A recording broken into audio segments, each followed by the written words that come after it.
اللہ الرحمن الرحیم وبہ نستعین سبحانک لا علم لنا الا ما علمتنا انک انت العلیم الحکیم الحمد للہ رب العالمین والصلاة والسلام علی سید المرسلین وعلی آلہ وصحبہ اجمعین ومن تبعہم بإحسان الی یوم الدین. اعوذ باللہ من الشیطان الرجیم. بسم اللہ الرحمن الرحیم.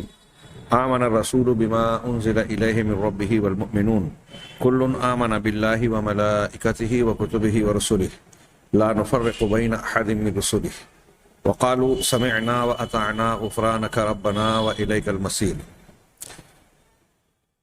ناظرین کرام، ہماری گفتگو اللہ کی کتابوں پر ایمان کے تحت جاری ہے. اس ضمن میں اللہ کے کلام کا آسمان سے یا اللہ کے پاس سے نازل ہونا اور اس سے نکلنے والے بعض اہم امور کا تذکرہ کیا گیا. یہیں کچھ اشکالات کا جواب بھی ہم نے جانا کہ کچھ لوگ یہ کہتے ہیں کہ ٹھیک ہے، اگر قرآن اللہ کا کلام ہے تو جب ہم اسے پڑھتے ہیں، حفظ کرتے ہیں، یا کوئی شخص قرآن کو لکھتا ہے تو اس کا معاملہ کیا ہوگا. پچھلے درس میں ہم نے اس کے بارے میں تھوڑی سی گفتگو کی. آگے ایک اعتراض جو عام طور سے قرآن کو اللہ کے کلام ہونے سے انکار کرنے والے ایک راستہ اختیار کرتے ہیں کہ خود قرآن کریم میں بعض مقامات پر یہ ذکر ہے کہ یہ قرآن رسول کا قول ہے. چنانچہ ان لوگوں نے یہ کہا کہ یہ کلام اللہ تبارک و تعالیٰ کا نہیں بلکہ حضرت جبرائیل علیہ السلام کا کلام ہے. اس سے پہلے بعض اسلام کی طرف نسبت کرنے والے حضرات کا یہ قول بیان کیا جا چکا ہے کہ وہ یہ کہتے ہیں کہ اللہ کا کلام اس معنی میں اللہ کا کلام نہیں ہے کہ اللہ نے خود کہا ہو، بولا ہو، بلکہ یہ ایک معنی ہے جو اللہ کے نفس میں موجود تھا. حضرت جبرائیل کو اللہ نے اس پر مطلع کیا اور جبرائیل علیہ السلام نے الفاظ کے قالب میں ڈھال کر اسے محمد صلی اللہ علیہ وسلم تک پہنچایا. تو گویا اپنے اس قول کی تائید میں، اور بعض دوسرے معتزلہ وغیرہ بھی یہ کہتے ہیں کہ خود قرآن نے یہ کہا ہے کہ وَإِنَّهُ لَقَوْلُ رَسُولٍ كَرِيمٍ، کہ یہ قرآن رسول کریم معزز فرشتے کا قول ہے. ہاں، یہاں آپ ملاحظہ فرمائیں کہ وہ استدلال کرتے ہیں کہ اس سے مراد، رسول سے مراد حضرت جبرائیل علیہ السلام ہے. چنانچہ انہوں نے استدلال کرتے ہوئے کہا اس آیت سے کہ یہ صراحتاً خود قرآن یہ کہہ رہا ہے کہ یہ کلام جبرائیل ہے، اس لیے کہ اللہ تبارک و تعالیٰ نے اس آیت میں اپنے قرآن کو یا قول کو حضرت جبرائیل علیہ السلام کی طرف منسوب کیا. میرے سامنے جو مذکرہ ہے اس میں ان صاحب نے 5 وجوہ سے اس استدلال کا جواب دیا کہ ان کا یہ استدلال کرنا انتہائی غلط ہے، جس کا خود قرآن کئی طریقے سے رد کرتا ہے. یہی اعتراض علامہ ابن ابی العز حنفی رحمہ اللہ نے شرح العقیدۃ الطحاویہ میں بھی ذکر کیا ہے، اور وہاں انہوں نے 3 جوابات دیے ہیں. وہ 3 بھی اس کے جواب کے لیے کافی ہے. یہاں ان 5 وجوہ میں، جواب کی 5 شکلوں میں، وہ 3 بھی کسی نہ کسی طرح شامل ہیں. چنانچہ جواب دیتے ہوئے یہ کہہ رہے ہیں کہ یہاں جو اضافت کی گئی ہے کہ قول رسول ہے، رسول کی طرف قول کی یا قرآن کی جو نسبت کی گئی، اضافت کی گئی ہے، تو یہ اضافت انشاء و احداث نہیں ہے. انشاء یعنی پیدا کرنا. میں ایک بات اپنی جانب سے کہہ رہا ہوں تو یہ انشاء ہوئی. کسی کی بات کو میں نقل کر رہا ہوں، جیسے میں نے کل مثال دیتے ہوئے کہا کہ کلام اقبال، کلام غالب، کلام مومن اگر کوئی دہراتا ہے تو یہ اس کی انشاء نہیں ہے، وہ اپنی طرف سے اس کلام کو نہیں کہہ رہا ہے بلکہ نقل کر رہا ہے. حقیقت میں وہ کلام احداث و انشاء کس کی ہے، پیدا کردہ یا کس کی ذات سے نکلا ہے؟ وہ اقبال، غالب اور مومن سے نکلا ہوا ہے. ہاں، تو جو پہلی مرتبہ کوئی بات کہہ رہا ہے گویا اس کی طرف جب نسبت کی جاتی ہے کہ یہ کلام فلاں ہے، اس کا مطلب یہ ہوا کہ اس ذات نے یہ پہلی مرتبہ کلام کہا ہے، اس کی ذات سے پیدا ہوا ہے، نکلا ہے. یہ پیدا ہونے سے لفظ جو ہے، میں احداث کا لفظی ترجمہ کر بیٹھا، کوئی یہ نہ کہے کہ ہم قرآن کو اللہ کی مخلوق کہہ رہے ہیں، نعوذ باللہ. یہ اللہ تبارک و تعالیٰ کا فعل ہے، اس کا فعل احداث یعنی پہلی مرتبہ وہ کہنا، یہ مراد ہے، پیدا کرنا مراد نہیں ہے. تو اللہ تبارک و تعالیٰ نے اس کلام کا احداث یا اس کا انشاء نہیں کیا. حضرت جبرائیل علیہ السلام نے کیا یہ کہہ رہے ہیں، لیکن جواب دیتے ہوئے کہہ رہے ہیں کہ اس میں جو نسبت کی گئی ہے وہ نسبت اور اضافت انشاء اور اضافت احداث نہیں ہے، بلکہ یہ تبلیغ کی نسبت ہے. اضافت تبلیغ، اضافت رسالت ہے. اس پر 5 وجوہ سے استدلال کیا جا سکتا ہے. سب سے پہلی بات تو یہ کہ اللہ عز و جل نے قرآن میں یہ 2 جگہ پر کہا ہے، ان اللہ ذکر هذه الآیہ فی موضعین. یہ آیت 2 مقامات پر ہیں. پہلا مقام جو ہے سورۃ الحاقہ میں ہے، 29واں پارہ، جزء 29 20 یہ سورۃ الحاقہ اس میں ہے. اس میں اللہ تبارک و تعالیٰ کا انہ لقول رسول کریم. یہاں سورہ حاقہ میں جو یہ جملہ کہا گیا، اس سے مراد الرسول سے یہاں مراد باتفاق مفسرین محمد صلی اللہ علیہ وسلم ہے، حضرت جبرائیل علیہ السلام نہیں. دوسرا مقام سورہ تکویر یا سورہ کویرت جس کو کہا جاتا ہے، سورۃ التکویر میں کہا گیا انہ لقول رسول کریم. یہاں الرسول سے مراد باتفاق مفسرین تمام علماء کے نزدیک یہاں رسول سے مراد حضرت جبرائیل علیہ السلام ہیں. چنانچہ اگر آپ ان لوگوں کا یہ کہنا اور استدلال مان لیا جائے کہ یہ اضافت انشاء و احداث ہے، یعنی پہلی مرتبہ جس نے کلام کیا اس کی طرف نسبت کی گئی ہے اس آیت میں، تو اب سوال یہ اٹھتا ہے کہ پہلی آیت میں محمد صلی اللہ علیہ وسلم کی طرف اضافت ہے سورہ حقہ والی، اور دوسری میں جو سورہ تکویر والی ہے اس میں حضرت جبرائیل علیہ السلام کی طرف نسبت ہے. تو ایک ہی کلام 2 جگہوں سے کیسے پیدا ہو سکتا ہے، نکل سکتا ہے؟ پیدا ہونا پھر میرے زبان سے نکل گیا، کیسے دونوں کہنے والے، پہلی مرتبہ کہنے والے کیسے ہو سکتے ہیں؟ آپ غور فرمائیں کہ اگر اس نسبت کو نسبت احداث پہلی مرتبہ بولنے کے معنی پر محمول کیا جائے گا تو کیا یہ کہنا درست ہوگا کہ حضرت جبرائیل علیہ السلام کا بھی کلام ہے اور محمد صلی اللہ علیہ وسلم کا بھی کلام ہے؟ یہ تو اختلاف تضاد ہو گیا، یہ باتوں میں ٹکراؤ ہو گیا. دونوں باتیں صحیح نہیں ہو سکتی.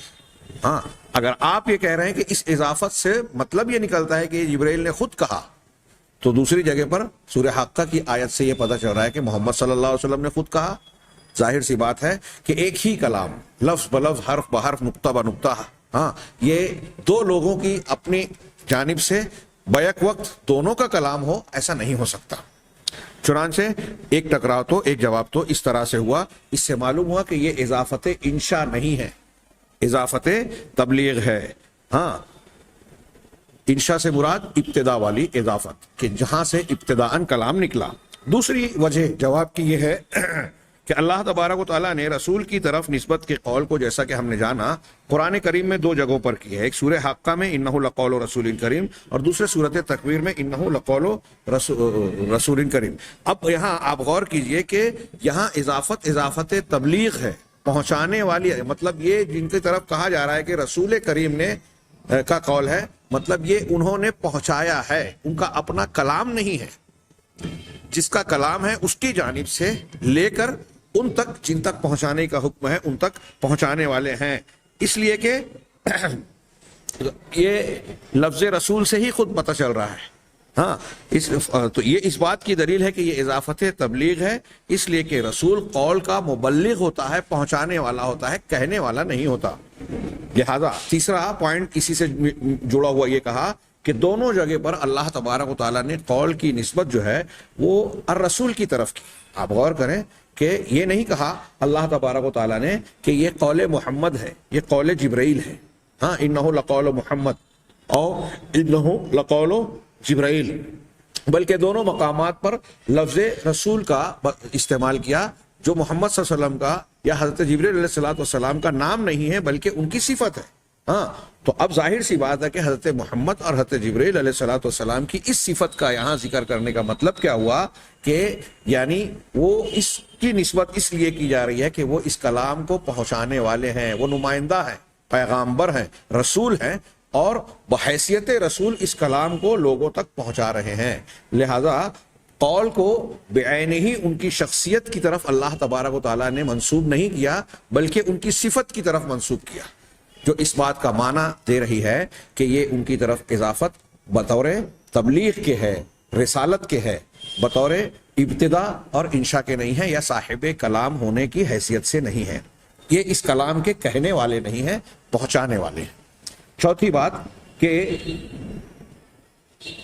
دونوں مقامات پر رسول کے لفظ کی اضافت سے جہاں یہ معلوم ہوتا ہے کہ یہ اضافت تبلیغ ہے، ساتھ ہی ساتھ اس کے سیاق میں آپ غور کیجئے کہ آگے پیچھے کے پر آپ غور کریں تو یہ مزید معنی واضح ہو جاتا ہے۔ جیسے اللہ تبارک و تعالیٰ نے سورہ حاقہ میں جب جناب محمد رسول اللہ صلی اللہ علیہ وسلم کو رسول کہا اور یہ فرمایا انہ لقول رسول کریم، تو آگے فوراً اس کے آپ دیکھیں کہ اس قول کے آگے اللہ تعالیٰ نے ایک فرمان یہ ارشاد فرمایا کہ وَلَوْ تَقَوَّلَ عَلَيْنَا بَعْدَ الْأَقَاوِيلِ لَأَخَذْنَا مِنْهُ بِالْيَمِينِ ثُمَّ لَقَطَعْنَا مِنْهُ الْوَتِينَ فَمَا مِنْكُمْ مِنْ أَحَدٍ عَنْهُ حَاجِزٍ۔ صرف پہلا جملہ بھی پڑھ لے تو کافی ہے، وَلَوْ تَقَوَّلَ عَلَيْنَا بَعْدَ الْأَقَاوِيلِ، کہ اگر وہ ہم پر کوئی بات بنا لیتا، یعنی اپنی طرف سے کوئی بات گڑھ کر بنا کر ہماری طرف منسوب کر دیتا، یہ رسول جو کلام کو پہنچا رہا ہے، رسول کریم کا قول جو کہا کہ یہ معزز رسول کا، پیغامبر کا قول ہے۔ اب آگے والا جملہ سوچئے کہ جب اللہ تعالیٰ یہ کہہ رہا ہے کہ اگر یہ ہم پر کوئی بات بنا لیتے یا کوئی بات گڑھ لیتے تو لَأَخَذْنَا مِنْهُ بِالْيَمِينِ، تو ہم انہیں دائیں ہاتھ سے یا ان کی دائیں جانب سے، دونوں ترجمہ کیا لوگوں نے کہ تم کو داہنے جانب سے پکڑ لیتے، ہاں، ثُمَّ لَقَطَعْنَا مِنْهُ الْوَتِينَ، پھر ہم ان کے شہرک کو کاٹ دیتے، فَمَا مِنْكُمْ مِنْ أَحَدٍ عَنْهُ حَاجِزٍ، تو تم میں سے کوئی ایسا نہیں ہوتا جو اس عذاب سے ان کے اور ہمارے درمیان رکاوٹ بنتے، ان کو بچا لیتے۔ غور کرنے کا مقام ہے، اللہ تعالیٰ آگے ہی کی آیت میں یہ کہہ رہا ہے کہ محمد صلی اللہ علیہ وسلم جو کلام پہنچا رہے ہیں اس کلام میں کوئی بات اپنی جانب سے بنا کر اللہ کی طرف منسوب کر دیں یا اس میں شامل کر دیں، بڑھا دیں، تو یہ اتنی شدید بات ہوتی کہ ان پر اللہ تبارک و تعالیٰ اپنی گرفت کو مضبوطی سے جو ہے ڈال دیتا، یعنی ان کو پکڑ لیتا، عذاب دیتا، اور کوئی بچا نہیں سکتا۔ کیا مطلب ہے اس کا؟ ظاہر سی بات ہے کہ وہ کلام جو پیش کر رہے ہیں وہ اللہ کا کلام پہنچا رہے ہیں، اپنی بات نہیں کہہ رہے ہیں، اور اپنی بات اگر بڑھا دیں تو اللہ تعالیٰ کی آگے وعید بیان کی جا رہی ہے۔ یہ بھی اس بات کا واضح بیان ہے، ہاں، قرینہ میں نہیں کہہ رہا ہوں، کھلا کھلا بیان ہے کہ محمد صلی اللہ علیہ وسلم جو کچھ پہنچا رہے ہیں ان کی اپنی بات نہیں ہے۔ اللہ تو یہ کہہ رہا ہے آگے کہ اگر وہ اپنی بات بنا کر ہماری طرف منسوب کر دیں گے تو ان کو عذاب میں پکڑ لیں گے، اس کا مطلب ان کی اپنی بات ہو ہی نہیں سکتی۔ یہ قرینہ یہاں ہے سورۃ الحاقہ میں، جبکہ سورۃ تکویر میں جہاں رسول کریم حضرت جبریل علیہ الصلوۃ والسلام کو کہا گیا تو وہاں فوراً کیا کہ انہ لقول رسول کریم ذی قوۃ عند ذی العرش مکین مطاع ثم امین۔ آگے حضرت جبریل علیہ السلام کی جو صفات بیان کی گئی اللہ کی طرف سے، کہتے ہیں کہ قرآن کی روایت کے لیے حضرت جبریل کی تعدیل کی ہے اللہ نے کہ وہ قوت والے ہیں، عرش والے کے یہاں بلند مرتبہ ہیں، مطاعن ثم امین، ان کی آسمان میں اطاعت کی جاتی ہے، وہ جو کہتے ہیں لوگ اسے مانتے ہیں، فرشتے ان کی تابع داری کرتے ہیں، وہ ایسے نہیں ہے کہ کسی کی تابع داری کریں یا کسی کا دباؤ قبول کریں۔ ثم امین، اور پھر وہاں وہ امین ہے، امانت دار ہے۔ جب رسول ہیں تو رسول کی صفت آگے بیان کی جا رہی ہے کہ وہ امانت دار ہیں۔ اس کا مطلب یہ کہ جو کلام بحیثیت قاصد کے، بحیثیت رسول یعنی پیغمبر کے وہ پہنچا رہے ہیں، اس میں کوئی کمی بیشی نہیں کرتے، کوئی ملاوٹ و آمیزش نہیں کرتے، بلکہ جیسی امانت ان کو دی گئی ہے اس امانت کی کو پوری دیانت داری کے ساتھ حکم کے مطابق پہنچا دیتے ہیں۔ چنانچہ اللہ کے کلام کی تبلیغ کے سلسلے میں ان کو جو حکم دیا گیا ہے اس میں وہ پورے کے پورے امانت دار ہیں، اور بلا کم و کاست، بغیر کسی کمی بیشی کے وہ اللہ کے حکم کے مطابق اس کے رسول تک پہنچاتے ہیں۔ دونوں مقامات کے سلسلے میں آپ غور کیجئے کہ یہاں اضافت رسول کی طرف کی گئی ہے، دوسری بات دو شخصیات کا تذکرہ کر کے رسول کہا گیا، ایک حضرت جبریل اور حضرت محمد صلی اللہ علیہ وسلم۔ ان ساری چیزوں کو دیکھ کر کوئی بے وقوف ہی ہے جو اس کے بعد اس دلیل میں کوئی وزن محسوس کرے جو یہ کہتا ہے کہ اس قرآن کی اس آیت سے یہ ثابت ہوتا ہے کہ یہ اللہ کا نہیں حضرت جبریل علیہ الصلوۃ والسلام کا کلام ہے۔ انتہائی بودا، بیہودہ اور ناقابل قبول استدلال ہے یہ۔ قرآن خود اس کی واضح انداز میں بالکل صراحتاً تردید کر رہا ہے اور بتا رہا ہے کہ حضرت جبرائیل علیہ الصلوۃ والسلام اور محمد صلی اللہ علیہ وسلم کی طرف جو یہ نسبت کی گئی ہے وہ نسبت تبلیغ ہے، نسبت رسالت ہے، پہنچانے کی اضافت ہے، کہنے کی اضافت نہیں ہے۔ پانچویں بات یہ کہی کہ اللہ تبارک و تعالیٰ نے ایک عمومی بات یہ بھی کہی کہ ان اللہ قد کفر فی مواضع من کتابہ، اپنی کتاب کے کئی مقامات پر اللہ تبارک و تعالیٰ نے اس شخص کو کافر قرار دیا ہے جو یہ کہتا ہے کہ قرآن بشر کا کلام ہے، ہاں، جو یہ کہتا ہے کہ قرآن اللہ کا نہیں بلکہ کسی بشر کا کلام ہے۔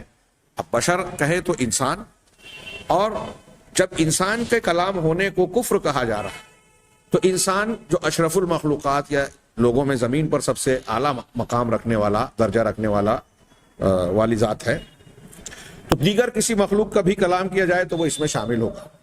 یعنی اگر ہم یہ کہیں کہ کسی مخلوق کا کلام اگر کہا جائے قرآن، تو قرآن کے زبان میں یہ کفر ہے۔ چنانچہ اللہ تبارک و تعالیٰ نے فرمایا ان ھذا الا قول البشر، ہاں، سأصلیہ سقر، جو یہ کہتا ہے کہ یہ تو بس بشر کا قول ہی ہے، کسی انسان کا ہی کلام ہے، سأصلیہ سقر، تو ہم عنقریب اسے سقر میں یعنی جہنم میں ڈال دیں گے، جہنم رسید کریں گے۔ ہاں، یہ ساری گفتگو، اس کا نتیجہ جہاں تک پہنچتا ہے، سارا حاصل کلام پہنچتا ہے کہ اللہ تعالیٰ کی جتنی بھی کتابیں ہیں، اس آیت کا بھی جو فہوا ہے، حاصل ہے، وہ یہ ہے کہ جتنی بھی اللہ کی کتابیں ہیں وہ سب کے سب اللہ کا اپنا کلام ہے جو اللہ کی ذات سے نکلا ہے، کسی غیر سے، کسی انسان سے یا کسی فرشتے سے وہ نہیں نکلا۔ ان ساری باتوں کا خلاصہ، اور خاص طور سے یہ جو ابھی آیت ہم نے پڑھی کہ جو یہ کہتا ہے کہ وہ یہ صرف بشر کا کلام ہے، وہ ہم اسے جہنم میں ڈال دیں گے، اس کا مطلب یہ ہے کہ قرآن یا اللہ تعالیٰ کی نازل کردہ کتابیں کسی مخلوق کا کلام نہیں ہے بلکہ خالق کا کلام ہے۔ یہ اللہ کا ایسا کلام ہے کہ اس کے حرف منطوق جو بولا جائے، ایسے الفاظ جو بولے جائیں، اور صوت مسموع، ایسی آواز جو سنی جا سکے، اس کے ساتھ اللہ نے کلام کیا، یعنی اللہ کی آواز ہے، اللہ کے الفاظ ہیں۔ ہاں، اور اتنا ہی نہیں، اللہ نے حسب ضرورت جو بات کہی وہ تفصیلی معانی اور مطالب پر دلالت کرتے ہیں۔ ہاں، توریت کا کلام الگ ہے، انجیل کا کلام الگ ہے، ہاں، قرآن کا کلام الگ ہے، حسب ضرورت جہاں جس کی کہیں امر ہے، کہیں نہیں ہے، کہیں خبر ہے، کہیں انشاء ہے، جیسا مقام اور جیسے تقاضے ویسا، ہر ایک کا معنی ایک ہی نہیں ہے۔ یہ اس لیے بھی شاید انہوں نے کہا، علامہ ابن ابی العز نے کچھ لوگوں کا، فلاسفہ کا یہ قول بھی نقل کیا ہے بعض حضرات کا، کہ دراصل اللہ تبارک و تعالیٰ کا کلام جو ہے وہ ایک معنی ہے جو اللہ تعالیٰ کے نفس میں موجود ہے۔ اب وہی جب عبرانی، سریانی، عربی زبان کے الگ الگ قالب میں آیا، ہاں، ایک خاص معنی جو اللہ کے پاس ہے، تو وہ کبھی توریت بن گیا، کبھی انجیل بن گیا، کبھی قرآن بن گیا، کہیں امر بن گیا، کہیں نہیں بن گیا۔ ایسا نہیں ہے، اللہ تبارک و تعالیٰ کلام کے، اپنی صفت کلام کے ذریعے سے کلام کرتا ہے، آواز، الفاظ کے ساتھ میں، اور جب وہ چاہتا ہے تب کلام کرتا ہے، اور جس چیز کے ذریعے سے چاہتا ہے، جو حکم دینا چاہتا ہے، جو فیصلہ سنانا چاہتا ہے، جو خبر دینا چاہتا ہے، سارے الگ الگ معانی پر مشتمل کلام کو اللہ تبارک و تعالیٰ بیان فرماتا ہے یا اختیار فرماتا ہے، جیسی اس کی مشیت ہوتی ہے۔ اب یہ اس اشکال کا جواب کہ یہ کلام جبرائیل نہیں ہے، ہم تھوڑا سا اللہ تبارک و تعالیٰ کا کہ کلام کے سلسلے میں کچھ لوگ جو مخلوق کہتے ہیں، ہاں، یا اس سے متعلق کچھ اور بھی باتیں تحریف کر کے بیان کرتے ہیں، اس کا تذکرہ کلام کی تحریف سے متعلق کریں گے، اور وہیں یہ بھی دیکھیں گے جو ایک قول کا انتساب کیا جاتا ہے، نسبت کی جاتی ہے حضرت امام بخاری رحمہ اللہ کی طرف، کہ وہ بھی اس کے قائل تھے کہ قرآن مخلوق ہے یا لفظی بالقرآن مخلوق، تو اس سے متعلق جائزہ آئندہ کے بعض دروس میں لیں گے۔ یہاں ہم آگے یہ دیکھیں گے کہ ایمان مجمل قرآن مجید پر یا اللہ کی کتابوں پر یہ کہا جاتا ہے کہ ایک تو اجمالی طور سے مجمل طریقے سے ایمان لانا، اور ایک ہے مفصل طریقے سے ایمان لانا۔ تو اب مجمل ایمان کی وجوہ اور شکلوں میں سے ایک شکل یہ ہے کہ ایک مسلمان تمام کتابوں پر بالکلیہ ہم ان کی تفصیلات سے واقف ہوں یا نہ ہوں. ہم کو بتایا گیا کہ توریت اللہ کی کتاب ہے، انجیل اللہ کی کتاب ہے، زبور، صحف ابراہیم، صحف موسیٰ اور قرآن کتاب ہے. تو بالکلیہ پوری کی پوری کتابوں کو بغیر کسی استثناء کے ہم یہ مانیں، ایمان رکھیں کہ یہ سب کے سب اللہ تبارک و تعالیٰ کی کتابیں ہیں، من غیر تفریق. ابھی آگے رسولوں کے درمیان تفریق والی بحث آئے گی. جو آمن الرسول ہم پڑھ رہے ہیں جس کی تفسیر اس میں ہے لا نفرق بین احد من رسلی، کہ ہم اس کے رسولوں میں سے کسی کے درمیان تفریق نہیں کرتے کہ کچھ کو مانے کچھ کو نہ مانے. تو جس طرح رسولوں کے درمیان تفریق جائز نہیں ہے اور کچھ رسولوں کو، سچے رسولوں کو ماننا اور کچھ کا انکار کرنا کفر ہے، ٹھیک اسی طریقے سے اللہ تعالیٰ کی بعض کتابوں کو اگر کوئی مانتا ہے اور بعض کتابوں کو نہیں مانتا تو وہ کافر ہو جائے گا. ساری کتابوں کو اگر کوئی انسان مانے جتنی اللہ نے نازل، صرف ایک کتاب کا انکار کرے تو یہ اس کے ایمان کے نواقص میں سے ہوگی. تفریق فی الایمان بین الکتب، ایمان میں کتابوں کے درمیان فرق کرنا، یہ ایمان کو توڑ دینے والی، اسلام کو، بندے کو اسلام کے دائرے سے باہر کر دینے والی چیز ہے. چنانچہ ان کتابوں میں سے کسی ایک کتاب کا کفر تمام کتابوں کا انکار ہے. اللہ تبارک و تعالیٰ نے قرآن مجید میں ارشاد فرمایا یا ایھا الذین آمنوا آمنوا باللہ ورسولہ والکتاب الذی نزل علی رسولہ والکتاب الذی انزل من قبل. آپ غور کر رہے ہیں کہ جو رسول پر نازل کی گئی کتاب اس پر بھی ایمان لانے کا حکم ہے، اور آپ سے پہلے جو کتابیں نازل کی گئی اس پر بھی ایمان لانے کا حکم ہے. اور آگے وَمَن يَكْفُرْ بِاللَّهِ، یہ آیت اس سے پہلے گزر چکی ہے. جو اللہ پر، اس کے فرشتوں پر، اس کی کتابوں پر اور اس کے رسول اور آخرت کے دن پر ایمان نہیں رکھتا، کفر کرتا ہے، انکار کرتا ہے، تو فقط ضل ضلالا بعیدا. اللہ نے فرمایا کہ وہ بہت دور کی گمراہی میں ہے. اسی طرح سورہ بقرہ کی وہ آیت اور سورہ آل عمران کی جو تقریباً ایک جیسی ہے، قولوا آمنا باللہ وما انزل علینا وما انزل الی ابراہیم و اسماعیل و اسحاق والاسباط وما اوتی موسیٰ عیسیٰ و موسیٰ وما اوتی النبیون. یہ آیت اسی طریقے سے اللہ تعالیٰ کا یہ فرمان کہ جو ابھی ہم پڑھ رہے ہیں آمن الرسول بما انزل الیہ، ان ساری آیتوں کا تقاضا یہ ہے کہ ساری کتابوں پر جو اللہ نے نازل کی ہے ایمان لایا جائے. اور پھر انہوں نے ایک بات یہ بھی کہی کہ جو میں نے ابھی بیان کی کہ کسی رسولوں کے درمیان کسی کی تفریق نہیں کرتے، تو رسولوں میں تفریق کا معنی کتابوں میں تفریق کے معنی کو شامل ہے. جب آپ کسی ایک رسول پر نازل کی ہوئی کتاب کو نہیں مانتے تو ایسے ہی ہے جیسے کسی ایک رسول کو نہیں مانتے. تو ایک کتاب کا انکار ساری کتابوں کا انکار ہے. تو ایک معنی تو یہ ہے اجمالی طور سے کتابوں پر ایمان لانے کا کہ ہم کتابوں کے درمیان تفریق نہ کریں. اب دیکھیے کہ یہودی توریت کو مانتے ہیں، کچھ یہودی انجیل کو بھی کسی حد تک مانتے ہیں. اب توریت کو مانتے ہیں، انجیل کو نہیں مانتے، اگر قرآن کو نہیں مانتے تو کافر ہیں. نصارہ توریت انجیل تک ساری کتابوں کو مانتے ہیں جو اللہ نے نازل کی، لیکن قرآن کو نہیں مانتے تو وہ کافر ہے. اگر مسلمان آج اس کو الٹا کر کے دیکھیں، اگر کوئی مسلمان یہ کہے کہ میں توریت انجیل کو اللہ کی کتاب نہیں مانتا یا کسی ایک کتاب کو، توریت کو نہیں مانتا، اگر کوئی یہ کہے دے گا تو چونکہ قرآن نے توریت کو اللہ کی کتاب کہا ہے، جگہ جگہ کہا ہے، بار بار کہا ہے، تو وہ قرآن کا بھی منکر ہوا، انجیل کا بھی منکر ہوا، ساری کتابوں کا انکار کرنے والا ہوا. تو اجمالی طور سے ایک مسلمان کے لیے لازم ہے کہ جتنی بھی آسمانی کتابیں ہیں سب کو منزل من اللہ مان کر ان پر ایمان رکھے. اب اللہ کی کتابوں کے درمیان ایمان میں تفریق کی دو صورتیں ہیں. اللہ کی کتابوں میں ایمان میں تفریق نہیں ہونا چاہیے، بعض کو ماننا بعض کا انکار. تو بعض کو ماننا بعض کا نہ ماننا، یہ دو صورتوں میں ہوتا ہے.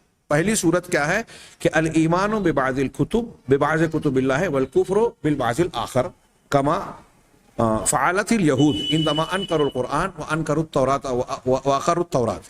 کہا کہ بعض اللہ کی بعض کتابوں کو پر ایمان لانا اور بعض دوسری کا انکار کرنا، جیسا کہ یہود نے کیا کہ قرآن کا انکار کیا، توریت اور انجیل کا یا صرف توریت کا اقرار کیا. تو ان کا یہ عمل تمام کتابوں کا انکار ہے، جیسا کہ اللہ تعالیٰ نے فرمایا ہے وَإِذَا قِيلَ لَهُمْ آمِنُوا بِمَا أَنزَلَ اللَّهُ، جب ان سے کہا جاتا ہے کہ اس پر ایمان لاؤ جو اللہ نے نازل کیا. سورہ بقرہ کی اس آیت میں پہلے جو کہا گیا جو اللہ نے نازل کیا، اس سے مراد قرآن ہے.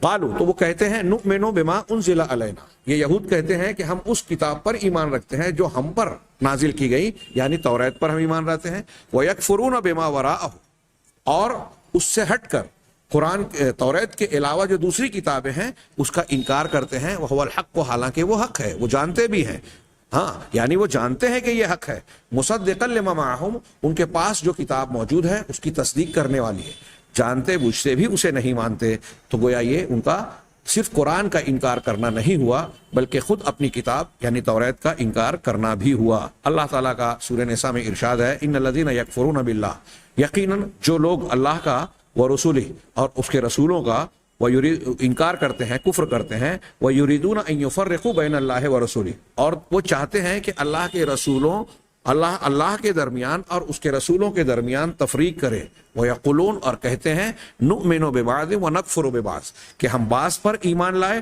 اور بعض کا انکار کرتے ہیں، وَيُرِيدُونَ أَن يَتَّخِذُوا بَيْنَ ذَلِكَ سَبِيلًا، اور وہ ان دونوں کے درمیان راستہ نکالنا چاہتے ہیں۔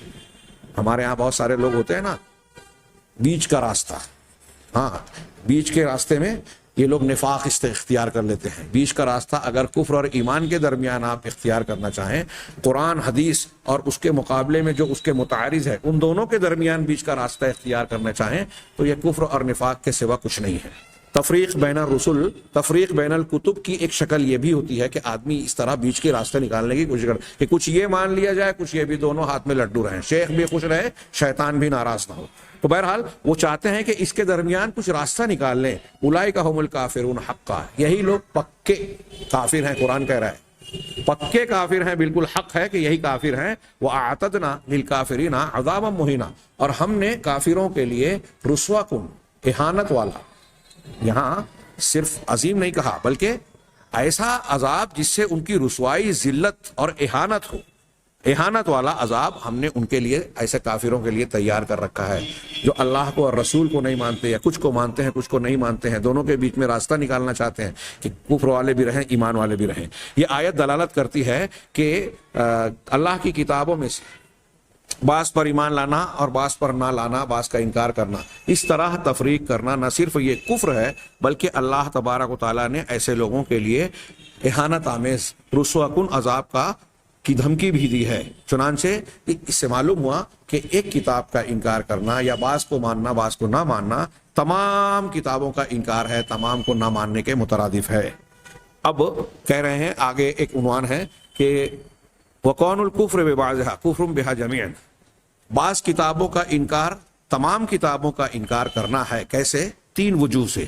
کہ پہلی بات تو یہ کہ اللہ تعالیٰ کی ساری کتابیں اللہ کے پاس سے نازل ہوئی ہے، چنانچہ ان سب کا مصدر ایک ہے، لہٰذا کوئی وجہ نہیں ہے کہ ان کے درمیان تفریق کی جائے۔ جب ایک ہی جگہ سے سب نکلی ہیں، نجاشی نے جب قرآن کی آیتیں سنی تھی تو کہا تھا کہ یہ اور وہ کتاب جو موسیٰ علیہ السلام لے کر آئے ہیں یہ ایک ہی مشکات سے، ایک ہی مصدر سے، ایک ہی مقام سے نکلی ہیں، اللہ کا کلام ہے۔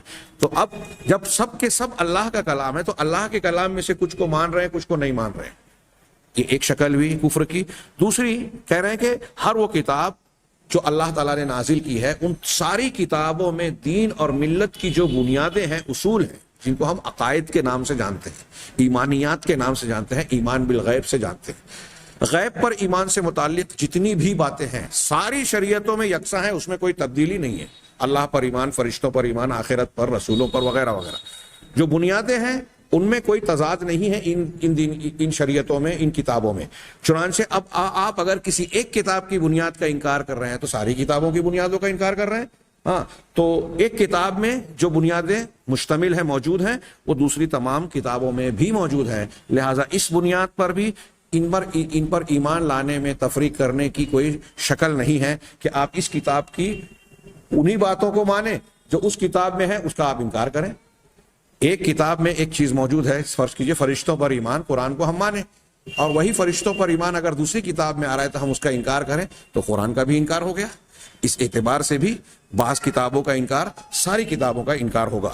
تیسری شکل یہ کہ ہر وہ کتاب، ان کل کتاب من هذه الکتب، ان کتابوں میں سے جتنی بھی کتابیں ہیں ان سب میں ساری کتابوں پر ایمان لانے کا حکم ہے۔ توریت، انجیل، زبور، قرآن سب کہتے ہیں کہ اللہ کی نازل شدہ ساری کتابوں کو آپ مانیے، ایمان لائیے، جیسا کہ ابھی ہم نے کئی آیتیں قرآن کی پڑھی. تو اب اگر کوئی شخص ایک بھی کتاب کا انکار کرتا ہے تو گویا وہ توریت کے بھی اس حکم کا انکار کر رہا ہے جو کہہ رہی ہے کہ ساری کتابوں کو مانو، انجیل کے بھی اس حکم کا انکار کر رہا ہے، قرآن کے بھی اس حکم کا انکار کر رہا ہے. تو اس طریقے سے آپ ایک کتاب کا انکار کریں، ساری کتابوں کا انکار ہے. اور ایک کتاب کو ماننے کا تقاضا یہ ہے کہ ساری کتابوں کو مانے، ساری کتابوں پر ایمان لائے. جب آپ توریت ماننے والے بن گئے، یہودی ہیں، اب آپ کی توریت کہہ رہی ہے کہ ایک نبی ایسے آنے والے ہیں جو کہ جتنی بھی صفات بیان کی گئی ہے وہ محمد صلی اللہ علیہ وسلم پر پوری اترتی ہیں، صادق آتی ہیں. تو اب توریت کی ماننے کا تقاضا یہ ہے کہ آپ محمد صلی اللہ علیہ وسلم کو مان لیں. توریت کے بنیادی مضامین قرآن اور انجیل کے بنیادی مضامین کی تصدیق کر رہے ہیں. اب توریت کو ماننے کا تقاضا یہ ہے کہ آپ انجیل اور قرآن کو مان لیں. یہی معاملہ ہر کتاب کے ساتھ ہونا چاہیے. اب آپ ایک کا انکار کریں تو سارے کا انکار ہوگا. یہ ایک شکل ہے. اب یہ دوسری صورت جو تفریق بین کتب اللہ عز و جل کی 2 صورتیں بتائی تھی ابتدا میں، اس کے ضمن میں یہ باتیں تھی، نمبر 1، نمبر 2، نمبر 3. تو اس کی دوسری صورت یہ ہے کہ بعض کتاب کو ماننا اور بعض کا انکار کرنا. یہ کیسے ہوتا ہے؟ الایمان ببعض الکتاب الواحد والکفر ببعضہ. یہ اچھی طرح سمجھیں، اس لیے کہ آج کے مسلمانوں کی کے لیے اس کا سمجھنا بہت ضروری ہے کہ ہم ایک ہی کتاب کو مان رہے ہیں. مثال کے طور پہ ہم مسلمان ہیں، مثال کے طور پہ ہمارے لیے شریعت کی تفصیل اور پوری تکمیل قرآن کے ذریعے سے ہو رہی ہے. احکامات تفصیلاً بیان کیے گئے ہیں. پورے قرآن کی اتباع، ایمان کے ساتھ اتباع بھی ضروری ہے. تو اب اگر ہم قرآن کو مان رہے ہیں، قرآن کی کچھ باتوں کو ہم تسلیم کریں اور کچھ باتوں کو تسلیم نہ کریں، رد کر دیں، نہ مانیں. ایک ہی کتاب کی کچھ باتوں کو ماننا، کچھ باتوں کا انکار کرنا، اللہ کی کتاب کے بعض حصے کو ماننا، بعض حصے کا انکار کرنا، یا کتاب کے درمیان تفریق کرنے کے معنی میں ایک شکل یہ بھی بنتی ہے.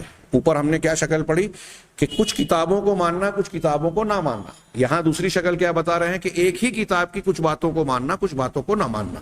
تو اس کی تشریح کرتے ہوئے یہ صاحب کتاب نے بڑی پیاری بات کہی، جیسا کہ ہمارے یہاں کچھ قرآنیین کہتے ہیں. یہ جس کو یہ قرآنیین کہہ رہے ہیں عرب کے لوگوں کی طرف سے، مجھے اس پر اعتراض ہے کہ قرآنیین یہ نہیں ہیں، ان کو منکرین السنہ کہنا چاہیے. حدیثوں کا انکار کرنے والے قرآنی کیسے ہوئے؟ اگر قرآنی ہوتے تو خود ہی یہ بیان کر رہے ہیں کہ کتاب کی کچھ حصوں کو مان رہے ہیں، کچھ کو نہیں مان رہے ہیں، تو قرآن ماننے والے کہاں ہوئے؟ اس لیے ان کو قرآنیین نہیں کہنا چاہیے. کیا کہنا چاہیے؟ منکرین حدیث، منکر سنت. تو کہا تو قرآنیین کا، جو انہوں نے قرآنیین کا لفظ استعمال کر کے کہا منکرین حدیث کے بارے میں، ان کے بارے میں کہا کہ قرآن جو ہے وہ سنت کی اتباع کا حکم دیتا ہے اور یہ بتاتا ہے کہ اللہ کے رسول صلی اللہ علیہ وسلم کی حدیثیں، آپ کی سنتیں، یہ بھی اللہ کی جانب سے وحی ہیں. وما ينطق عن الهوى ان هو الا وحی یوحی. اور دوسری بہت ساری آیتیں، کوئی ایک آیت نہیں ہے، لیکن جہالت کے مارے اس کو سمجھ نہیں پاتے. چنانچہ یہ لوگ جو منکرین حدیث ہیں، یہ لوگ اس امر پر جو کہ قرآن کے اندر موجود ہے اور ایک طرح سے نہیں، مختلف اسلوب، مختلف انداز، مختلف پیرایوں میں اللہ نے بار بار بیان کیا. کہیں کہا اللہ کے اطاعت کے ساتھ کہا کہ رسول کی اطاعت کرو. کہیں کہا جیسا کہ یہاں انہوں نے کہا، جیسے قرآن میں کہا گیا وما آتاکم الرسول فخذوہ وما نہاکم عنہ فانتہوا. جو رسول دے دیں اسے لے لو، جس سے رسول منع کر دیں اس سے تم باز آ جاؤ. کتنی صاف سیدھی بات ہے، کسی کی سمجھ میں آئے نہ آئے. اب کوئی بولے کہ میری سمجھ میں نہیں آ رہی ہے، یا کہ اس کا یہ مطلب نہیں ہے کہ اللہ کے رسول کی سنتوں اور حدیثوں کو لیا جائے، تو اب اس سے بڑا بے وقوف اور احمق کیا ہوگا. اب قرآن کی اس آیت کو کوئی نہ مانے اور کہے کہ میں قرآن ماننے والا ہوں، قرآنی ہوں، تو قرآنی کیسے ہو سکتا ہے؟ بعض کو مان رہا ہے، بعض کو نہیں مان رہا ہے. تو یہ 2-4 مثالیں 20 اسلوب بلکہ 50 اسلوب میں اللہ تعالیٰ نے اپنے رسول کی اتباع کرنے، ان کے احکامات کو لے لینے، ان کی خبروں کی تصدیق کرنے کی کا حکم دیا ہے. ان کی مخالفت کرنے والوں کا رد کیا ہے، ان کے فیصلے کو نہ ماننے والوں کے لیے دھمکی اور وعید سنائی. ان کی مخالفت کرنے والوں کو دردناک عذاب کا جو ہے خمیازہ بھگتنے کے لیے تیار رہنے کا حکم دیا ہے. فَلْيَحْذَرِ الَّذِينَ يُخَالِفُونَ عَنْ أَمْرِهِ أَن تُصِيبَهُمْ فِتْنَةٌ. کتنے کی دلائل موجود ہیں خود قرآن کے اندر.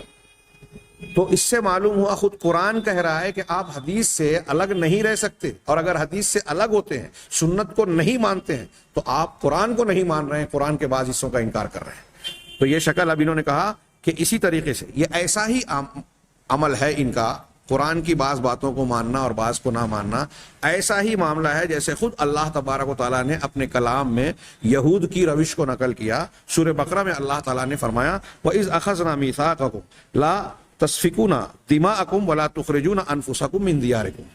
جب اللہ تبارک و تعالیٰ نے تم سے وعدہ لیا، عہد و پیمان لیا، میثاق عہد و پیمان وعدہ، کہ تم آپس میں ایک دوسرے کا خون نہیں بہاؤ گے، ہاں، اور نہ ہی اپنے آپ کو، آپس کے لوگوں کو جلا وطن کرو گے، اپنے گھر سے نکالو گے، ایسا بھی نہیں کرو گے۔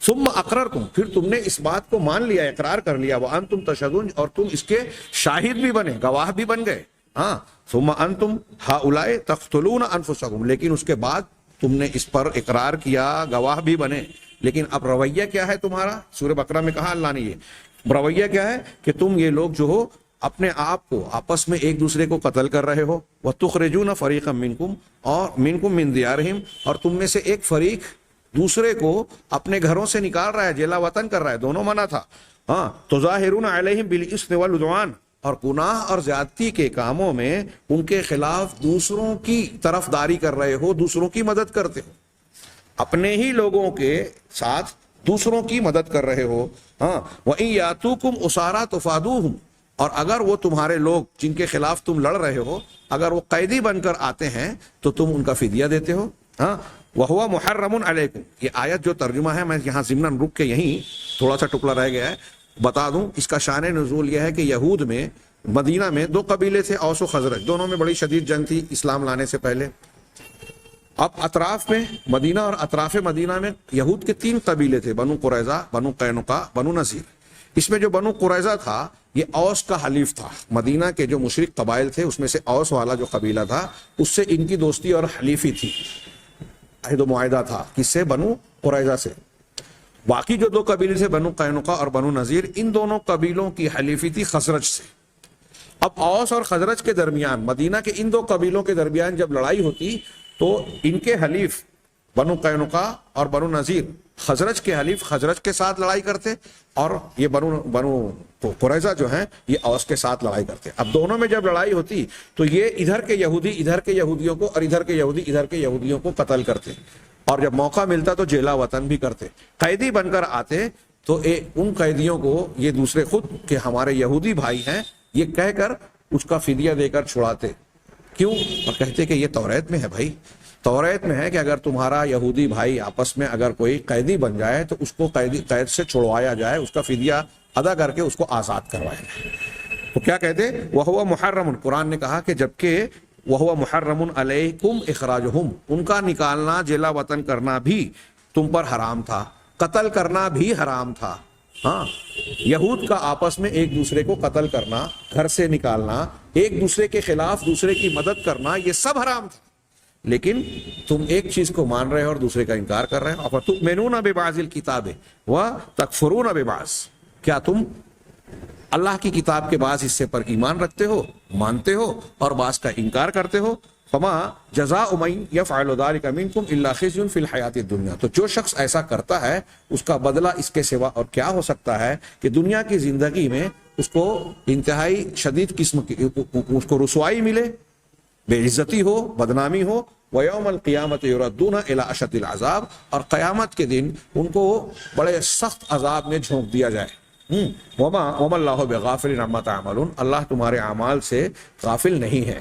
یہ جو میں نے شان نزول اس کا بیان کیا، یہاں بھی اس کا تذکرہ ہے کہ کچھ چیزوں کو وہ خود توریت کی مان رہے ہیں، کچھ چیزوں کو نہیں، فدیہ دے کے چھڑانے والی بات مان رہے ہیں۔ اپنے یہودی آپس میں قتل نہیں کرنا چاہیے، اپنے مذہب کے لوگوں کے خلاف میں دوسرے مذہب کے لوگوں کی مدد نہیں کرنی چاہیے، اپنے لوگوں کو جلا وطن اور گھر سے نکالنا نہیں چاہیے، اس کو نہیں مان رہے۔ تو اب جو یہ ان کی روش ہے، یہی روش بہت سارے مسلمانوں کی ہے، وہ ہم انشاءاللہ آئندہ درس میں دیکھیں گے کہ کس طریقے سے بعض مسلمان کتاب کے بعض حصے کو مان رہے ہیں، بعض حصوں کو نہیں مانتے۔ یہاں تھوڑا سا میں اور بھی تذکرہ کر دوں کہ ایمان، اللہ کی کتابوں میں ایمان کے درمیان تفریق جنس کے اعتبار سے بھی ہوتی ہے، ہاں، دو جنس کی جو شکلوں میں ہے، اس کا تذکرہ کر کے آگے ہم اگلی بحث جانیں گے۔ پہلے یہ کہ قرآن کی، اللہ کی کتاب کی مقدار اور کمیت کے سلسلے میں تفریق کرنا. ہاں وہو التفریق الذی ذکرنا فی الکتاب الواحد. ہاں اور وہ تفریق ہے کہ ایک ہی کتاب کے سلسلے میں ہاں کوئی کچھ کی چیزوں کو مانے اور کچھ چیزوں کو نہ مانے, یا تمام کتابوں کے کچھ احکامات کو مانے کچھ احکامات کو نہ مانے. تو یہ مقدار کے سلسلے میں اس کا ہوا کہ کچھ چیزیں ہماری سمجھ میں آ رہی ہے, بعض چیزوں کو ہم نہیں مان رہے ہیں. اس کی بھی دو شکل ہیں, ایک تو تنزیل کی جہت سے کہ اللہ تعالیٰ نے نازل کیا ہے, اس اعتبار سے اس پہلو سے, جیسے یہود انہوں نے توریت پر ایمان لایا ہاں کہ توریت تو اللہ کی طرف سے نازل کی گئی ہے, لیکن قرآن کے نازل کیے جانے اور انجیل کے نازل کیے جانے کا انہوں نے انکار کیا, تو کہا کہ یہ منزل ہے یہ منزل نہیں ہے. ہاں اسی طریقے سے تعویل تفسیر کی جہت سے تفریق کرنا, جیسا کہ نصارہ کہتے ہیں کہ ہم اس بات پر تو ایمان رکھتے ہیں, نصارہ کا کچھ گروہ عیسائی لوگ کچھ عیسائی مختلف ادوار میں یہ مانتے رہے ہیں کہ قرآن بھی آسمان سے اترا ہے. سب نہیں, کچھ مانتے ہیں, تو کچھ مانتے ہیں کہ قرآن آسمان سے تو اترا ہے لیکن ہم اس کے مخاطب نہیں ہیں, اس کے مخاطب بس امیین ہیں, عرب کے لوگ تھے, مکہ مدینہ اور اطراف کے عرب کے لوگ تھے. ہمارا خطاب چونکہ ہم بنی اسرائیل سے ہیں, ہمارا خطاب اس سے نہیں ہے. اسی طریقے سے وصف اور کیفیت کے سلسلے میں تفریق کرنا یہ بھی دو قسموں میں رکھتا ہے کہ تنزیل اللہ تعالیٰ نے جو نازل کیا ہے اس کے اعتبار سے, جیسے فلاسفہ کا ایمان رکھنا, وہ کہتے ہیں کہ یجب ان یتبع, ہاں کہ اللہ کی کتابوں کے سلسلے میں یہ تو واجب ہے کہ اس کی اتباع کی جائے اور اس پر ایمان رکھا جائے, لیکن یہ اللہ تعالیٰ کے پاس سے نازل نہیں کی گئی ہے, اور یہ ایسے معانی اور مطالب ہیں جو انسانی نفس پر جس کا فیضان ہوا ہے, جیسا کہ میں نے ابن سینا وغیرہ کا قول نقل کیا. ہم اس کی تفصیل میں نہیں جاتے کیونکہ یہ آج ہمارے ارد گرد میں زیادہ پایا نہیں جاتا, لیکن منکرین حدیث قادیانی ان باتوں کو مختلف پیرایوں میں نئی نسل کے مسلمانوں کے سامنے پیش کر کے ان کو شکوک و شبہات میں مبتلا کرنے کی کوشش کرتے ہیں. تو یہ آپ کے صرف سرسری طور سے ہی علم میں آ جائے اس لیے میں اس کا ذکر کرنا بھی ضروری سمجھتا ہوں کہ کچھ لوگ, کچھ فلاسفہ جو اپنے آپ کو مسلمان کہتے ہیں, وہ یہ تو کہتے ہیں کہ یہ قرآن قابل اتباع ہے, اس کو ماننا چاہیے, لیکن تنزیل کے سلسلے میں ان کے یہاں تفریق ایسی ہے کہ وہ کہتے ہیں کہ یہ آیا, کچھ کہتے ہیں کہ جبریل علیہ السلام کی طرف سے, کچھ کسی اور معنی میں کہتے ہیں, اور کلام کیسے اللہ کا کلام ہے تو اس معنی میں کہ اللہ نے اسے بولا نہیں ہے, اللہ نے اپنے پاس سے اتارا نہیں ہے, بلکہ اس کے معنی اور مطلب کا فیضان نفس انسانی, نفس جبریل یا نفس محمد صلی اللہ علیہ وسلم پر جاری کر دیا ان کے اپنے اپنے اقوال کے مطابق. دوسری شکل تعویل کی جہت سے جو یہ انکار کرتے ہیں, جیسا کہ اہل تعویل معتزلہ, جہمیہ اور بہت سارے گمراہ فرقے جو اہل بدعت گزرے ہیں اور ان کی مختلف شکلیں آج ہمارے گرد و پیش میں پائی جاتی ہیں, صوفیہ کی شکل میں روافظ ہیں اور ایسے بہت سارے لوگ ہیں, خارجیت بھی پائی جاتی ہے. وہ یہ معتزلہ وغیرہ کا معاملہ کیا ہے, مثال دی انہوں نے کہ وہ کہتے ہیں کہ ہم اللہ تبارک و تعالیٰ کی جو صفات اور نام قرآن و حدیث میں آئے ہیں, ہم ان کے ظاہری الفاظ کو تو لے لیتے ہیں, ہاں ہم اس کے ظاہر کو لیتے ہیں. اسی طریقے سے احکام کی جو آیتیں ہیں قرآن مجید میں ان کو بھی اس کے ظاہری معنی میں ہم لے لیتے ہیں, لیکن کہتے ہیں کہ جو اس کا حقیقی معنی ہے اس کے سلسلے میں وہ اللہ کے کلام کو اللہ کے کلام کے اعتبار سے نہیں مانتے, بلکہ اس کی تعویل کرتے ہیں اور اس کو اپنی عقل اور اپنے فہم کے تابع بناتے ہیں. تو مجموعی طور سے معاف کیجئے گا میں نے الٹی بات کہہ دی کہ وہ کہتے ہیں کہ آیات صفات جو ہیں ہم اس کے ظاہری معنی کو نہیں لیں گے, ہاں اسی طرح آیت احکام کے ظاہری معنی کو لیں گے. یہ تفریق کر رہے ہیں, جو احکامات بیان کیے گئے ہیں اس میں جو ظاہری معنی ہے اس کو لے لیں گے, لیکن اللہ تعالیٰ کے اسماء و صفات میں جو ظاہری معنی ہے اس کو نہیں لیں گے. تو بعض کو مان رہے ہیں ایک اصول, کچھ آیتوں کو ماننے کا ایک اصول, کچھ آیتوں کو ماننے کا دوسرا اصول, بالکل اس کے الٹ. تو ظاہر سی بات ہے کہ یہ بھی کفر کی جنس اور کفر کے طریقوں میں سے ہے. اب یہاں ایک بڑی پیاری بحث ہے ہاں جو تفریق بین الکتب سے متعلق ہے, اور میں چاہوں گا کہ اس کو اچھی طریقے سے ہم جانیں, حالانکہ بہت مختصر سی ہی ہے کہ ایمان اللہ کی کتابوں پر ایمان کے درمیان تفریق کرنے کی ایک شکل یا یہ بھی ہے کہ اس کا فائدہ کیا ہے جاننے کا. اس کا ایک فائدہ یہ بھی ہے کہ بعض وہ چیزیں جو پچھلی شریعتوں میں اللہ تعالیٰ نے بیان کی ہے وہ ہمارے لیے بھی حکم کی حیثیت رکھتی ہے یا نہیں. فقہا کی اصطلاح میں آپ اصول فقہ اور فقہ کی کتابوں میں پائیں گے, وہ کہتے ہیں شرع من قبلنا, ہم سے پہلے لوگوں کی شریعت, اس کو مانا جائے یا نہ مانا جائے. حقیقت میں اگر ہم بالکل یا اس کا انکار کر دیں گے تو تفریق بین الکتاب کا جرم ہمارا ثابت ہو جائے گا. کیسے؟ ہم اگلے درس میں اس کی تفصیل جانیں گے اور اس سے متعلق کچھ اہم باتیں بھی. اللہ تعالیٰ سے دعا ہے کہ وہ ہمیں صحیح ایمان اور صحیح عمل کی توفیق عطا فرمائے. وآخر دعوانا ان الحمد للہ رب العالمین.